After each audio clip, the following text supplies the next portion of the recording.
بسم اللہ الرحمن الرحیم۔ ایک آیہ جو امیر المؤمنین کے بارے میں ہے اور اہل بیت کے بارے میں ہے، آیہ یہ مباہلہ ہے، آیہ یہ تطہیر، آیہ یہ مودت، آیہ یہ مباہلہ۔ اس آیت کے بارے میں شاید 2-3 ویڈیوز آپ کی خدمت میں پیش کروں، اور چونکہ ایک ویڈیو میں اس سے مربوط جو نکات ہے وہ نہیں بیان ہو سکتے ہیں، میں سب سے پہلے اس ویڈیو میں اس کے جو پس منظر ہے وہ میں آپ کی خدمت میں عرض کرنا چاہتا ہوں۔ دیکھیں، آیہ مباہلہ میں ہوا یہ کہ جس میں خدا کی طرف سے ارشاد ہوتا ہے، پیغمبر اکرم سے خدا کا خطاب ہے، اور اس میں فرمایا فَقُلْ تَعَالَوْا نَدْعُ أَبْنَاءَنَا وَأَبْنَاءَكُمْ وَنِسَاءَنَا وَنِسَاءَكُمْ وَأَنفُسَنَا وَأَنفُسَكُمْ ثُمَّ نَبْتَهِلْ فَنَجْعَلْ لَعْنَةَ اللَّهِ عَلَى الْكَاذِبِينَ۔ سورہ آل عمران آیت نمبر 61۔ فَمَنْ حَاجَّكَ فِيهِ مِنْ بَعْدِ مَا جَاءَكَ مِنَ الْعِلْمِ فَقُلْ تَعَالَوْا۔ ہوا یہ تھا کہ پیغمبر اکرم مدینے میں ہیں،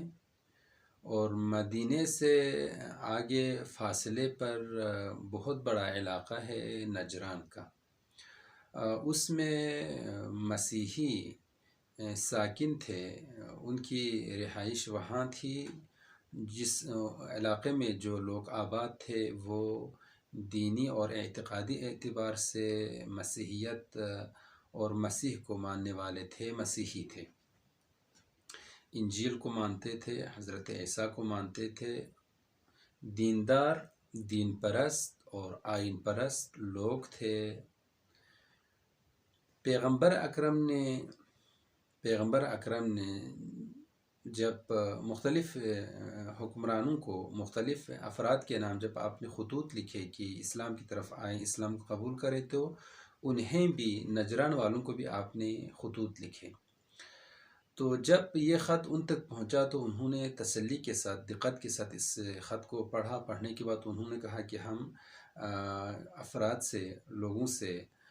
مشورہ کرتے ہیں، اس کے بعد ہم جواب دیں گے، جس کے نتیجے میں وہ لوگ آپس میں مشورہ کرتے ہیں۔ مشورہ کرنے کے بعد ایک ٹیم بناتے ہیں، ایک بڑا وفد وہ لوگ بناتے ہیں، 50-60 نفر پر، افراد پر مشتمل، اور اس میں چیدہ اور سنجیدہ قابل افراد، سمجھدار افراد کو علمی اعتبار سے، سماجی اجتماعی اعتبار سے بانفوذ افراد منتخب ہوتے ہیں، 60 کے قریب۔ تو یہ افراد مدینے میں پیغمبر کی خدمت میں پہنچتے ہیں۔ خوب مختلف موضوعات پر ان کی پیغمبر سے گفتگو ہوتی ہے۔ ان میں سے جو اہم موضوع تھا وہ یہ تھا کہ پیغمبر نے جب ان کو اسلام کی طرف دعوت دے دی، آئیں، خدا پر ایمان لے آئیں، اسلام قبول کریں، تو انہوں نے کہا ہم تو پہلے سے خدا پرست ہے، ہم پہلے سے خدا پرست ہے۔ تو پیغمبر نے کہا جس طرح تمہارا دین ہے، جس طرح تم لوگ آگے بڑھ رہے ہو، تمہارا عمل ہے وہ صحیح نہیں ہے۔ تم لوگ صلیب کو مانتے ہو، اس کی پرستش کرتے ہو، اور حضرت عیسیٰ کو خدا کا فرزند مانتے ہو۔ خدا بھی خدا ہے، حضرت عیسیٰ بھی خدا ہے، اور حضرت مریم کو بھی خدا کا مقام دیتے ہو۔ تو یہ کیسے ہو سکتا ہے؟ یعنی توحید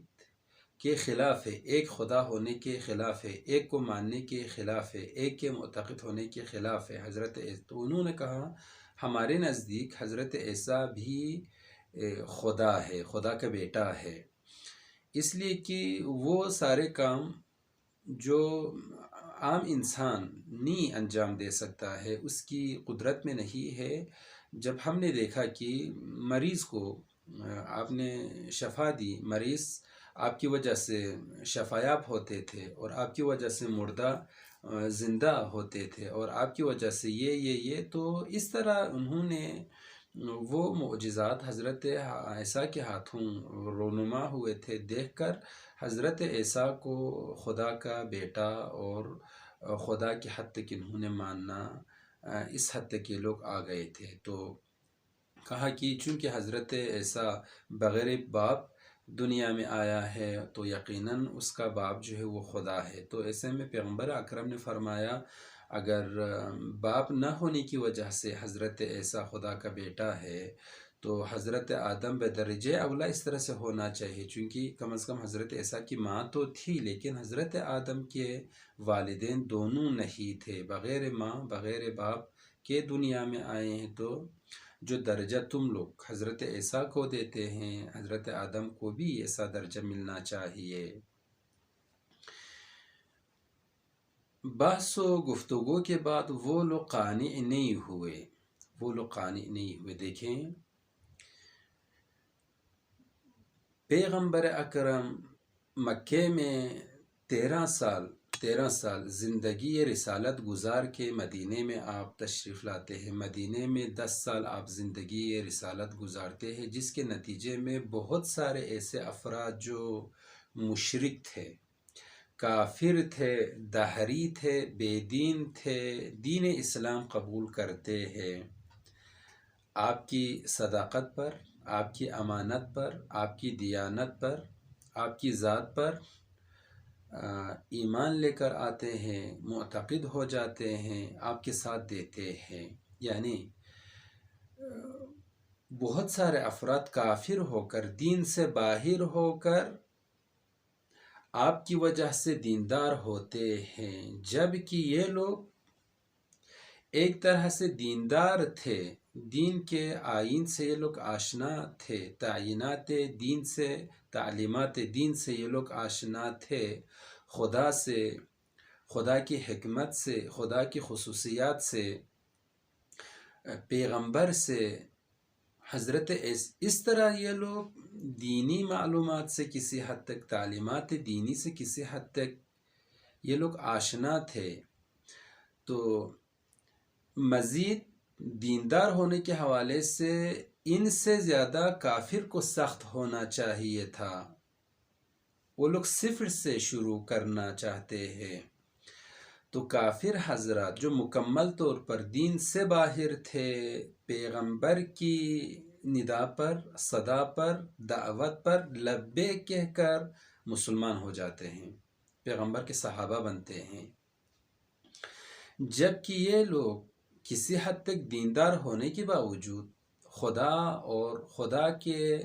مرسل نبی کو ماننے کے باوجود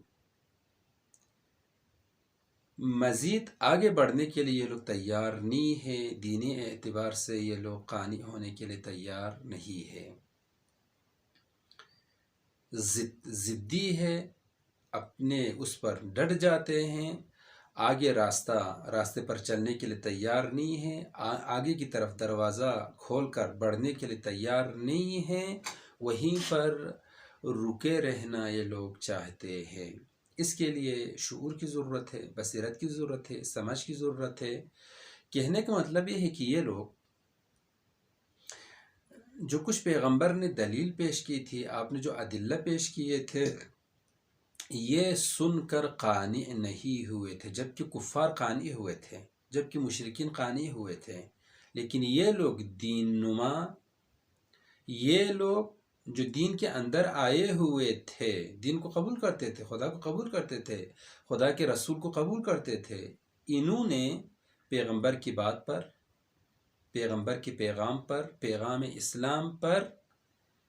انہوں نے لبیک کہنے کے لیے لوگ تیار نہیں ہوتے ہیں، آگے بڑھنے کے لیے تیار نہیں ہوتے ہیں۔ نتیجہ یہ نکل آتا ہے کہ ان کے درمیان مباہلے کی نوبت آ جاتی ہے۔ اور مباہلے میں کیا ہوتا ہے؟ مباہلے میں یہ ہوتا ہے کہ یعنی ادلہ سن کر قانع نہیں ہوئے یہ لوگ، پیغمبر سے دلیلیں سن کر قانع نہیں ہوتے ہیں یہ لوگ، آیات الہی سے یہ لوگ قانع نہیں ہوئے، حدیث نبوی سے یہ لوگ قانع نہیں ہوئے۔ جب مباہلے کا وقت آتا ہے تو مباہلے کے میدان میں، مباہلے کے وقت یہ لوگ کیوں انکار کرتے ہیں، کیوں قانع ہو جاتے ہیں، کیوں پیغمبر سے مباہلہ کرنے کے لیے تیار نہیں ہوتے ہیں، کیوں جزیہ دینے کے لیے تیار ہوتے ہیں؟ کچھ کردار کو دیکھنے کی وجہ سے، کچھ افراد کو دیکھنے کی وجہ سے، جبکہ ان میں جو سر فہرست پیغمبر اکرم ہی تھے، لیکن پیغمبر اکرم کے ساتھ مدینے میں بحث و مباحثہ کرنے کے باوجود یہ لوگ قانع نہیں ہوئے تھے، پیغمبر کی بات انہوں نے ماننے سے انکار کیا تھا۔ پیغمبر کی بات، پیغمبر کی گفتگو کو یہ لوگ نہیں مان رہے ہیں، جب پیغمبر کے ساتھ ان ہستیوں کو، بعض ہستیوں کو وہ لوگ دیکھتے ہیں تو ان ہستیوں کو دیکھ کر، اس طرح بعض کردار کو دیکھ کر یہ لوگ اب ماننے کے لیے تیار ہوتے ہیں، مباہلہ نہیں کرتے ہیں، مباحثہ اب نہیں کرتے ہیں، جزیہ دینے کے لیے تیار ہو جاتے ہیں۔ اس کا مطلب یہ ہے کہ پیغمبر اکرم مباہلہ کرنے کے لیے جن کردار کو، جن ہستیوں کو آپ لے کر گئے تھے، یہ ہستیاں ابناءنا کی شکل میں ہے، نساءنا کی شکل میں ہے، انفسنا کی شکل میں ہے، حسنین کے علاوہ، زہرہ مرضیہ کے علاوہ اور امیر المؤمنین، ان 4 ہستیوں کے علاوہ اور پیغمبر، ان 5 ہستیوں کے علاوہ چھٹا کوئی نہیں ہے۔ پیغمبر کی نبوت، پیغمبر کی رسالت، پیغمبر کی صداقت مختلف ادلہ سن کر وہ لوگ قانع نہیں ہوئے تھے۔ اس وقت رسالت کو بچانے کے لیے، نبوت کو بچانے کے لیے، پیغمبر کی صداقت پر مہر لگانے کے لیے کہ آپ صادق ہیں، آپ امین ہیں، اور آپ خدا کے نبی ہے، خدا کے رسول ہے، جو دین آپ لے کے آئے ہیں وہ دین اسلام ہے، اس کی گواہی کے لیے گواہ بن کر پیغمبر کے ساتھ یہ ہستیاں، جس میں علی ہے، جس میں زہرا ہے، جس میں امام حسن ہے، امام حسین، یہ ہستیاں گواہ بن کر، پیغمبر کی صداقت کی گواہ، پیغمبر کی طہارت کی گواہ، پیغمبر کے نبی ہونے کی، رسول ہونے کی گواہ بن کر یہ ہستیاں پیغمبر کے ساتھ جاتی ہے۔ جب ان کے بڑوں نے ان ہستیوں کو دیکھا، جبکہ پیغمبر کو دیکھا ہوا تھا، پیغمبر سے بہت ساری گفتگو انہوں نے سنی ہوئی تھی، جب ان کے بڑوں نے جب ان ہستیوں کو دیکھ کر کہا کہ ان سے ہم مباحثہ نہیں کر سکتے ہیں، مباہلہ نہیں کر سکتے ہیں، میں وہ چہرے دیکھ رہا ہوں، اگر یہ خدا کی طرف رخ کر کے اگر بد دعا کرے اور آمین کہیں تو قیامت تک ہماری نسل ختم ہو سکتی ہے، یہ کوہ، یہ پہاڑ اپنی جگہ سے ہل سکتا ہے، چور چور ہو کر ختم ہو سکتا ہے۔ امیر المؤمنین وہ ہستی ہے جو آئے مباہلے میں آپ شامل ہے، انشاءاللہ مزید آپ کی خدمت میں، صلی اللہ علی سیدنا محمد و آلہ